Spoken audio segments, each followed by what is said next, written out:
আপনি কি লক্ষ্য করেছেন শীত চলে যাওয়ার পর হঠাৎ ক্লান্তি, অলসতা ও মন খারাপ আসে?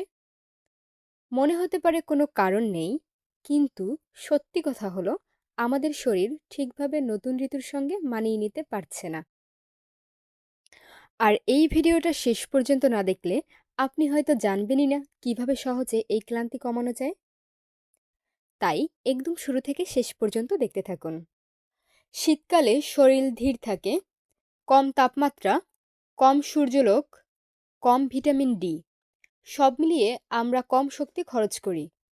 কিন্তু শীত শেষ হতেই দিন লম্বা হয়, তাপমাত্রা বাড়ে, আর আমাদের ঘুম, হরমোন ও শক্তি ব্যবস্থার সাথে সাথে মানিয়ে নেওয়ার সময় লাগে না। ফল: হঠাৎ ক্লান্তি, অলসতা এবং মন খারাপ। চলুন তাহলে জানি এর মূল কারণগুলো। হরমোন পরিবর্তন, সিরোটোনিন এবং মেলাটোনিন ব্যালেন্সে ওঠানামা। ডিহাইড্রেশন, শীতে কম পানি খাওয়া হয়, এখন বেশি দরকার। কম ব্যায়াম, শরীর ধীরে ধীরে সক্রিয় হওয়ার চেষ্টা করছে। এখন জানবো কি করা যায়। পর্যাপ্ত ঘুম, দিনে অন্তত 20 মিনিট সূর্যের আলো, হালকা ব্যায়াম বা স্ট্রেচিং, যথেষ্ট পানি এবং সঠিক ডায়েট।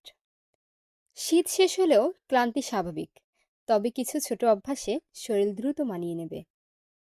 ভিডিওটি যদি আপনার ভালো লাগে তাহলে অবশ্যই লাইক দিন আর সাবস্ক্রাইব করে রাখুন, যাতে আরও এমন দরকারি ভিডিও সবার আগে দেখতে পান।